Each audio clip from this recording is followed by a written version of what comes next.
Getting rich is like just having a lot of money. So I like when I played in the NFL, I had a lot of money, but I didn't have any assets. You know, I didn't have anything to like hold my money. So as soon as I started spending, it was gone. You know.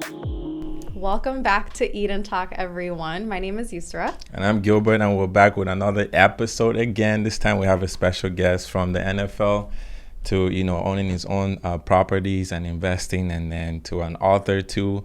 We're just excited to get to know you, bro.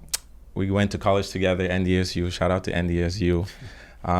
But instead of me introducing you, I'd rather you introduce yourself. Let the people know your resume.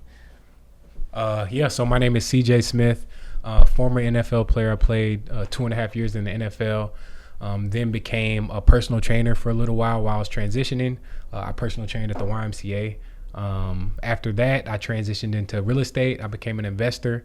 I bought a duplex. Lived on one side and rent out the other side. Since then, I bought another property, and then I became a real estate agent or a realtor.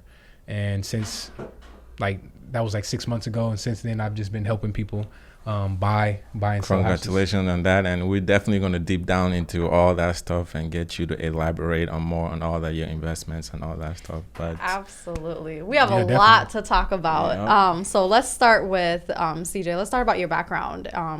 Tell us a little bit about what you studied in college at NDSU and how you got into the NFL. Yeah, so I studied sport management, just any athlete. I didn't really know what to major in at the time.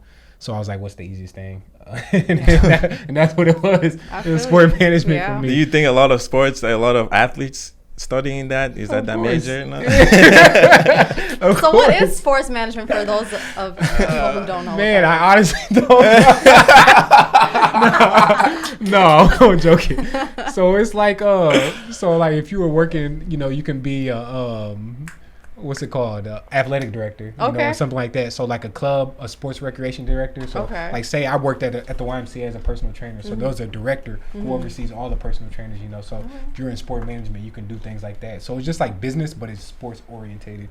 So Timberwolves, all the professional sports teams here, they have people who, majored in sport management. Who like ticket sales and things like that. Okay. Or there's a wide variety of things that you can do. Yeah.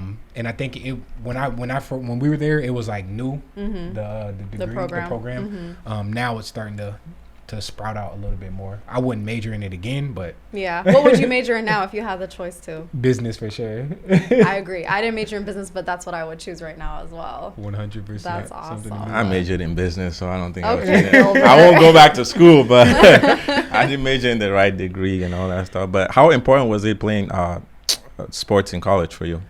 Man, it was really important because I got a scholarship, so I probably wouldn't be in college if I didn't, get that scholarship.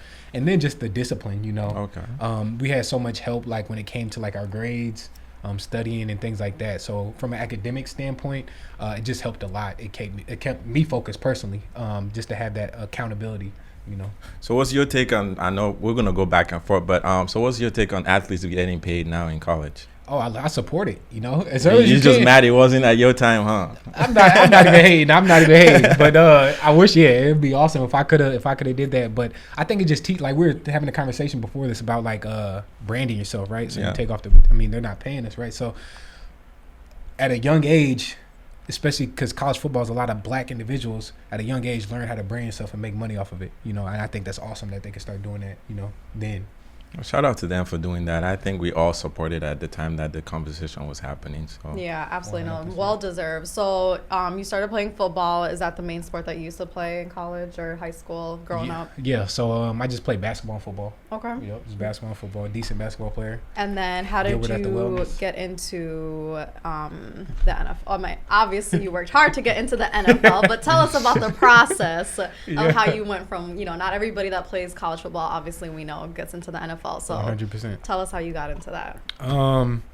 So we had a quarterback, Carson Wentz. Yeah. He went. Shout out to Carson. Shout out to Carson. I know who that is. So he went. He was the third overall pick in the whole NFL draft, and we had pro day. So what year was this, by the way? This is 2015. Okay. I believe it was 2015. 2015, I believe. That was the first quarter, first round. player from NDSU. Yeah, that went, first round, Okay. that third went pick first, overall. yeah. So I mean, that's awesome for him. But so there, a lot of scouts came to our pro day for him. Not necessarily for me, but I performed good on that day, and that led the Eagles, who drafted Carson. They called me and they wanted to work me out privately while they worked out Carson and another of my teammates. And so I worked out with them. I didn't get drafted, but the Eagles ended up signing me. And so, like, the running joke when I got signed to the Eagles is like, oh, he came in with a package deal with Carson. Like, I was his best friend or something. It wasn't the case. He got a way better check than you did. But, I mean, which was fine. I got my foot in the door. You know, I was just happy to be in there. Special. You know? Not everyone gets that opportunity. That's amazing. Well, they saw talent, so that's, you know, that was the most thing that mattered. So tell us the pros and cons about playing professional football. Oh, man, the pros and cons. The pros, man, is just there's so much opportunity. Not even just like the sport, but like branding yourself, marketing yourself, the people, like the name. Like an NFL football player, you can open so many doors with that. So that's a huge pro. The cons is like the schedule is so intense. It's so like emotionally taxing. That's what I say. Like the biggest con is how emotionally taxing it is. Yeah, I heard about that. I have a couple of friends who play professional football, and their schedules are just crazy. So yeah, absolutely. So you played for the Eagles, and then is that the only sport or team I should say that you played for? I played for the Eagles, the Browns, and the Broncos. What was your favorite team to play for? The Eagles, for sure. The Eagles? Yep. Is it because you were Carson's package deal too, or what? No, it was dope because Seattle, like the team in Philly, like the players on the team were just, you know, so welcoming to everybody. It was like a true brotherhood. I'm thinking about the Seahawks. This whole time I'm thinking about the Seahawks. Oh, no. Women and the sports. Sorry. No worries. Clearly, I don't know anything. But okay. All good. But yeah, Philly, you were saying. Yeah, so it was just the brotherhood. I liked Philly because of the brotherhood. Also the city. Like I didn't know before I got signed to Philly. I didn't know like Philadelphia was, I think at the time, is the third biggest city in the U.S. And so getting there on the East Coast, it's totally different than Minnesota. So just like getting immersed in that culture was awesome. Okay. So that's the pros. How about the cons? Or you said the schedule. Yeah. So the con, being in the NFL, this like the emotional wear and tear, I would say. And I want to let us eat, but the conversations that for sure, let's do it. Yeah, you guys need to eat. They're getting. I want to try this food. 100. Like I said, I'm always here just to eat the food, so don't worry about me. But I'm like super excited to get into the book. You know, you had the opportunity to write a book too, but the also thing too that I respect about you is, you know, you came from the NFL, and we have that mentality that if you're in the NFL, you might end up going broke, or 100%. You might end up not having money, but you actually did something with the money you got from the NFL. So how did that happen for you? Well, yeah, how did you transfer from the NFL into being a realtor? Oh, it was tough. So luckily I had at the time it was my girlfriend or fiance. Shout out to the fiance. Shout out to the wife. Shout out to the wife, yeah. At the time she was my fiance, so I mean she was my rock during that time when I transitioned out the NFL. When I transitioned out the NFL, like I kind of like lost my identity because I played football for so long. You know, so when you do something for so long, and then I was known as CJ Smith, the football player, I'm no longer him. You know, so who am I? So I spent like a year like not working, not doing anything, honestly, just trying to find myself and figure out like what I like, what I don't like, and things like that. So I was like, man, what can I do? So I was like, dang, I can become, because my degree, you know, I'm like, I don't want to do this sport management. I don't want to do this. Absolutely. So I'm like, I can become a personal trainer because I know I've been training my whole life. So something I can do easily. I got my certificate. Started working at the YMCA. While I was working at the YMCA, I'm like, I can't do this for the rest of my life. 9 to 5, huh? I can't do this for the rest of my life, you know. So I was listening to podcasts, and I reached out to the guy. His name is Sean Linda, and he's one of my mentors. And I reached out to him. I told him my situation. I'm like, yo, I just see my money going down the drain. Like, what do I do? The NFL check. It's going down. NFL check. It was just draining. And so I asked him, what do I do? Long story short, he told me to real estate, you know, buy a duplex, live on one side and rent out the other side.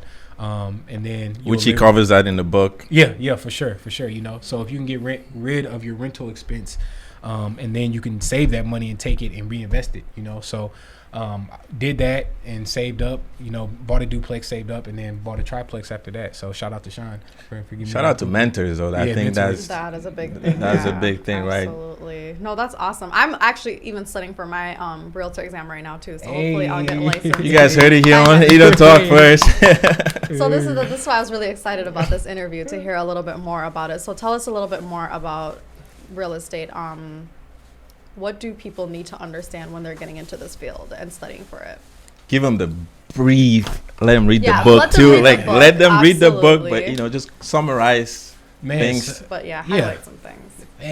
It's a people business at the end of the day, and like you're taking the responsibility, like somebody's family, somebody's like wealth, and you're taking that and you're placing them in a home. So you have to just like be really thoughtful and careful when it comes to people, and really give them your time and compassion. So it's like it's a people business, the people. I mean, I just got started 6 months ago, so don't by any means this is like begin newbie advice, you know.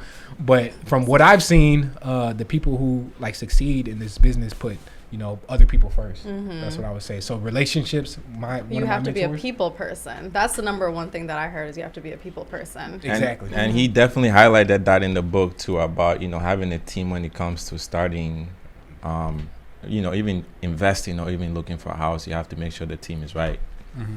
So. Absolutely. Tell us a little bit about Minnesota and the market and how it's like selling homes, buying homes. Go ahead. Sorry. You said you were hungry. We do a lot of talking. We forget to eat. Yeah, we forget to eat sometimes. Yeah. I apologize. So the market right now is still hot for the homes that are priced right. So there's some homes that still aren't priced right. Like they're priced how they were 6 months ago when the market was crazy, and you can price your house as high as you want it to, and it'll still sell. Now the buyers are kind of pushing back, and they're not buying these overly priced homes, and they're sitting on the market longer. So homes are sitting on the market longer. I don't know if that's due to, I don't know what's that due to, because like people are going back to school. So when you see back to school and the colder weather, people aren't usually buying as many houses. Last year people still were because of the pandemic. Yeah. But now this year we're seeing like a more a normal like withdrawal. So is there like a season for housing? Yeah, for sure. The spring is the biggest season for housing. Okay. I buy in the winter though, because that's the best time to buy. Because no one is buying. No one's buying. That time. Okay. I want to dive in a little bit into this subject real quick. So in Minnesota, within the Black community, I think we are in the United States, we're like the third lowest when it comes to home ownership. Why do you think that is, and what is it that you think our community needs to know, or what's the obstacles that's holding us back? Why are we so low in this community when it comes to home ownership when we live here and we've invested so much into it? 100%. That's a great question. I think it's like maybe group economics, like supporting one another. Can you please explain that some more? Yeah, so it's just like support, like either like support as in like I'm gonna support your business and spend money with your business like another Black person, or I'm gonna put my money and partner with another Black person, and we're gonna buy a house together, or we're gonna buy a duplex together. So I think doing things like that can help our community go further, as well as education. There's other options for kids growing up who don't see themselves going to college. Yeah. And I think schools just push college all the time upon everybody, and everybody's financial literacy. That's that's the most important thing that a lot of people don't know. I think it's becoming more common now, but I know in our days, like for sure, we didn't know anything about financial literacy. So I can only imagine the generation above the millennials, how they struggled with that. So if you're going to do the investing, do you think it's good to get a group of people and do it with, or you rather them either try yourself, or how would you go about that? That's a tricky question. I think you want to learn the basics. Okay. If anything that you do, you want to learn the basics of it. Once you learn the basics, then I say like it would definitely help to partner. Because if you want to go fast, what's the saying? You go alone. You want to go far, you go together, right? Yeah. So the quicker that you can partner with people, the further that you're going to go. To me, as long as you learn the basics, And another thing too, that kind of like, what do you think it's like the disadvantage of why, you know, people don't want to buy houses or they don't want to invest in houses? Man, I think there's a lot of layers to that question. The first thing that pops up to my head is like, what was I thinking? Is the knowledge barrier. There's like so many misconceptions. And you did cover that in the book too. Yeah, lack of education. There's so many misconceptions. People just don't think they can afford a home, you know. And I've come across many people who like didn't even know they can afford a home, and then I helped them buy a house, you know, in the next month. So just like you said, you know, lack of knowledge, lack of education. Yeah, I think is the biggest. And thing. I think too, also adding to that, I think a lot of like people it comes to the credit too, which you did highlight that in the book. I was like, they're only looking for a 580 score, but I'm pretty sure a lot of people out there think they're looking for a higher credit score than a 580. But I know there's more into it. But yeah, exactly. That's the like one huge advantage of like first time home buyer programs is that your credit score can be as low as a 580 and you can still get that, you know, low down payment. And like you said, a lot of people don't know that, you know. A lot of people have shame around these things, you know, when it comes to money, you know. So we can't just shame people because we all make mistakes with money. We've all made mistakes with money. So we shouldn't hold that over somebody else's head. We should openly discuss it so we can change it, you know. Absolutely, 100%. So let's talk a little bit more about House Hack to Financial Freedom. When did you decide to write this book, and why did you decide to write it? Man, I don't know. When I decided to write it, probably at the beginning of the year, I think, if I can remember.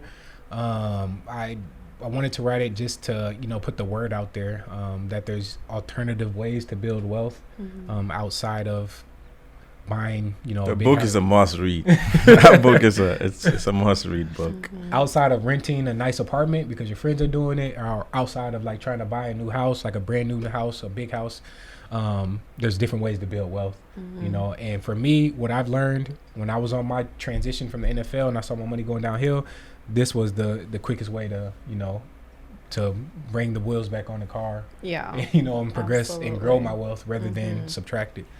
So I think it's accessible to many people, and I think it's a great way to start. Yeah. So summarize a little bit about this book for people, for those who want to buy it. Why should they buy it? What makes it stand out compared to? Okay. Well, yeah, it's free. It's free. So you're literally giving out free gems to the community. That's amazing, because a lot of books are quite the priciest when they're trying to, you know, give gems. So that's nice. What is probably the biggest highlight in this book? Like, what chapter would you recommend everyone to start with? I mean, is it like, does it go one by one, or are you just kind of like periodically talking about certain advice? So I try to structure it, like I try to give like a holistic view in the beginning, but it's really short, you know. It's like 38 pages. Yeah, 38 pages. 38 pages. Oh, really? I didn't know it was 38 pages. It's an ebook, so it's on your phone. Yeah, Gilbert sent it to me. Yeah. So it's quick, so I just suggest just reading through it all, you know, if you can, take your time. But from the beginning, I just give like a holistic view of like, okay, why you shouldn't just buy a house and why you shouldn't just buy a new car, because it takes up 40 to 50% of your whole, you know, salary, you know. And if you think differently and you can eliminate those expenses, then you can become more free. So that's why I have like the financial freedom, you know, because freedom is the thing. Not everybody like money. Money's a tool, but it's not about getting money. It's about freedom. Absolutely. You know? So in the book, you said your first property was like a duplex. Yep. So would you advise people to do duplexes first, or would you advise someone to actually buy a house first? I would. Do you get what I mean? Like, yeah. So I think, are you asking like, should I advise somebody to buy like a house to live in? Yeah. First? Like a single family home to live in first? Man, it honestly depends on their goals. So anytime I talk to anybody, I'm like, okay, yo, like, what are your goals? What are your specific? What do you want to be? You know, rich. You know, and if that's the case, then the quickest way is probably not through real estate, because real estate's gonna make you wealthy. You know, rich is like having a lot of money. That's true. You know, so. There's a lot of things you can do to get rich. So what's the difference between being rich and being wealthy? So I say that in the book too. I say getting rich is like just having a lot of money. So I like when I played in the NFL, I had a lot of money, but I didn't have any assets. You know, I didn't have anything to like hold my money. So as soon as I started spending, it was gone, you know. What was your first big purchase? Let me just get that. Let's get out of the way. What's your first big purchase besides the duplex? Oh no, so it's a car. My first car, like my first car, yeah. From the NFL money, or from the NFL money. Okay.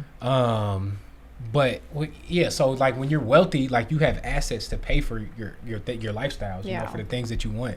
So like an asset is going to pay you every single month, like on the dot, like clockwork, no matter what happens, you know, unless your house burns down, but you have insurance. We're talking about insurance all the time. So yeah, so like you want an asset that pays you every single month, well, no matter what you do, the rent's coming in. You know? Rather than like spending the money that you earned. Once you spend that money, it's gone. You know, if I buy a car, unless I put it on Turo and rent it out, you know, then that money's gone. You know, cars appreciate an asset. And if I get this money and I buy a laptop, you know, it's gone unless I'm using this laptop as my business and I'm generating income. Rather than like, okay, I place this money, I put it in an asset like stocks or, you know, a house where I get cash flow, and now every month on the dot, you know, I'm getting cash flow, and I can take this money and I can, if I did want to go buy a laptop, I can spend it. I'll still get, you know, this rental income every single month again. You know? So wow. It's like, so you guys hear that? It's just putting money and then getting more money back. So that's it. And another thing too that I want to add to, you have to have patience too, because when I was reading the book, you got to the part that you were like kind of breaking out like the rent and all that stuff, and I think your first property you were only making $150 dollars. So I was like, dang, 100. I'm only making $150, but then. It's patience, because your next property, you just added onto that. So, you know, you have to have patience to be in real estate. So you have to have patience to get to be in real estate. But no, that's amazing. So tell us, you know, what's your next goals here that you're trying to achieve, and, you know, where do you see yourself taking real estate and this career for you? You want my biggest goal, or do you want like a next goal? Tell us whatever you're comfortable with. So I'll start with my biggest goal. So my biggest goal is to create a space. So like, I mean, this is a space that we're in right now, right? We're connecting, sharing stories. So I want to create a space where Black people can come in, learn about real estate. They can get their real estate license, or, you know, any license at that. Like, so my big thing is I don't want to just push college. I want to have like, okay, you can get a trade job. You can become an electrician. You can become a realtor. You can become a personal trainer. And you can do that all at this facility. And then you can come in and do some spiritual work as well. So you can come in and do some meditation. You can come in and do some yoga. You know, you can come in and get mentorship. That's amazing. So like a space where it's like a safe space. Is what it sounds like. Yeah, for sure. A safe space where you can come where you and can grow and grow. Exactly. So that's my big goal. My next goal, like as far as investing, I want to buy a Airbnb up north, and then. So I want to buy it with a cabin on it, and hopefully it has land. You're thinking smart. And then I want to put a tiny home on there. Nice. So that's my next goal. Yes. Thinking smart. Well, we'll pray for you. I know you're going to achieve those goals probably a lot sooner than you think. So that's amazing. I appreciate that. What advice do you have for anyone, specifically for the youth who is coming out of maybe college or maybe a sport, and, you know, it didn't plan that the way they want, and they want to go into, it could be anything, it doesn't even have to be real estate, but what advice do you have for them? Like, man, you have to find yourself. You know, you really have to find yourself, and you have to shed all those things that society puts onto you. Like I used to think like people expected certain things from me, so I had to shed those expectations. Like, just like shed everything. Who are you, and what do you want, and what do you like? You know, the quicker you figure that out, and the quicker you stay true to yourself, the better life is going to be for you. So I would say, you know, just stay true to yourself and learn about yourself and stay true to yourself. That's a good one. I love it. That's a good one. Yeah. No, that's awesome. That's a good one. Stay true to yourself. And that's I feel like that's something that we all need to figure out first too, before you even get in any career, is to figure out yourself first. Just don't jump into any career that you want to, or go to college because everyone else is going into college and stuff like that. So that's a good advice to give the kids. Tell us a little bit about your daily schedule when you wake up until night. Like, what does a day in your life of you look like, of CJ Smith?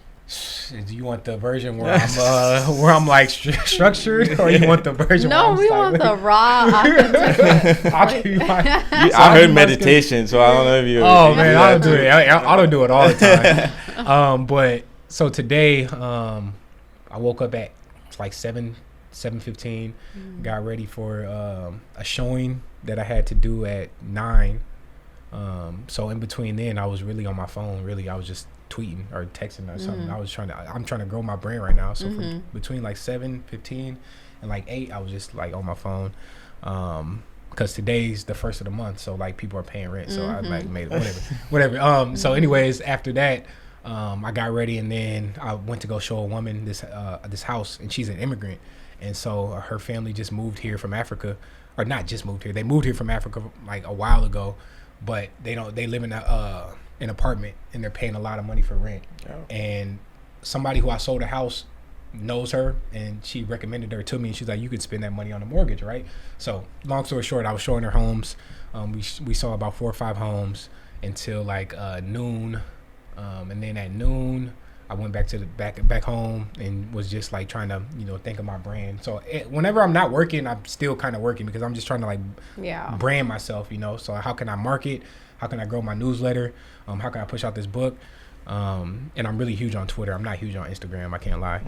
Not like saying my following, but I just like to engage on Twitter. Yeah, I mean, so let's talk about marketing. How important is that? And you used Twitter. Do you use TikTok? I don't use TikTok. You gotta get on TikTok. I know, I hear that every time. I don't use TikTok either, but you gotta get on TikTok. I know. TikTok is something we all have to get into. Supposedly. They announced they have a billion users now using it. Like there's a billion accounts. I don't get it. I just don't have the patience to make the videos. But it's a good marketing tool. It's a very good marketing tool. Yeah. But my day is just, I mean, it can be whatever I want it to be. If I'm not showing homes to somebody, or I'm not helping somebody buy a home, or I'm not closing a home, it can really be whatever I want it to. Yeah. As long as, yeah. I mean, some days like my tenants call me and they got a problem. If I can't go there, then I just hire somebody to take care of it. So do you have a team that works under you that helps you? I wouldn't say like that works under me. Okay. But I do have people who I can reach out, like I can call and they'll come handle the issue for me. Yeah. So, okay. That's nice. Just having systems, Yeah. We're in the business, just having systems in place. So when you have a rental property, should you get a management company to help you out with stuff, or do it yourself? Depends on your goals. So it's like, for me, I wanted to do it myself just so I can learn about it, rather than I have to hire a plumber and then now he's charging me $5,000 for something that only costs, $500 to fix. I wanted to learn it myself to know how much things cost and learn how to find tenants. So when I do hand it off to somebody else, I know if they're doing it right or not, That's true. So I would say starting off, do it yourself and then transition to hiring a team. You guys follow him on Twitter, though. He said he's more active on Twitter. Yeah, I think he's more active on Instagram, so check out his Instagram too. I'm not really active on Instagram. But you have some good quotes on your Instagram. So what motivates you to like do the stuff you're doing now? Freedom, man. I feel like everybody should have food. Everybody should have shelter. I feel like the world is wealthy enough for everybody should be able to have those things. But people don't, and I think if you can help somebody